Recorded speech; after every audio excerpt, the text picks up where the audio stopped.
But we're going to move on to higher matters because it has been reported that our sovereign lord the King has snubbed his son, the Duke of Sussex, for a second time in 24 hours. The King has chosen Prince William to lead Prince Harry's old regiment by making him the Colonel-in-Chief of the Army Air Corps, while today Prince Harry celebrated the 10-year anniversary of his Invictus Games with a service at St Paul's Cathedral. This comes after speculation that the King is too busy to see his son during the Duke's fleeting visit to the United Kingdom. A spokesman told the press that Prince Harry will not be seeing his father during his visit to the UK, owing to the King's full schedule. Well, I've got my panel with me, Dr. Tessa Dunlop and Peter Whittle. Peter, yes. Couldn't they have managed to find half an hour? It would seem odd, would it not, Jacob? You know, he's here for... How long is he here for, Harry? I don't know, but, I mean, just 10 minutes or whatever.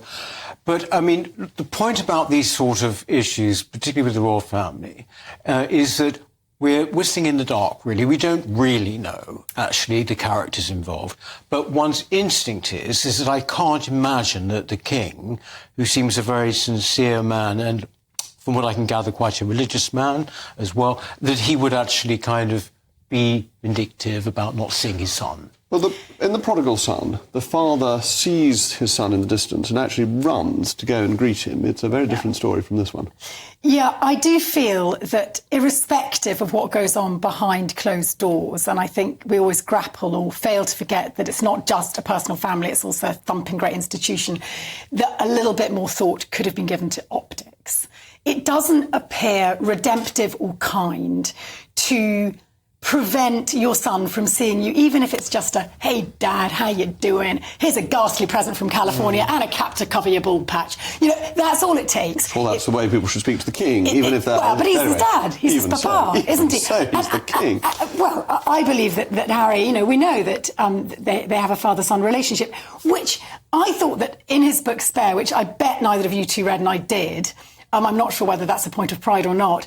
In it, he says, you know, my father wasn't equipped to be a single parent. And you get this sense throughout Harry's life that he's pretty low down the pecking order. There's always been royal duties when Charles was Prince of Wales. There was, of course, warring parents, a dreadful divorce, boarding school, which again takes you away from the family home. And I just feel this, in so many respects, compounds the problem. This is about, arguably, you know, all this kind of hoo-ha regarding the Sussexes leaving is about this pain that Harry feels, and the King's doing nothing to say, hey, I'm sorry about that, or let's try again here. Yeah, but Tessa, I mean, I would say that most people, you know, I think that they would be on the King's side, if you like, in this, because the amount of kind of damage that that couple have wrought on the royal family, on the royal family, and frankly, I think people are fed up, actually, with even hearing from them, that's you know, and their various different PR launches and all of this sort of thing. So I think, frankly,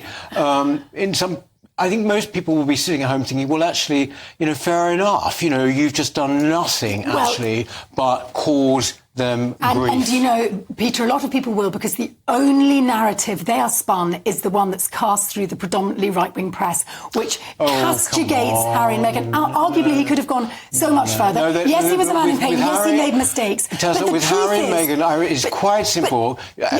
Listen, when they were married, there was the most extraordinary level of goodwill towards them, extraordinary level of goodwill, and it was by their actions and what they said and what they implied.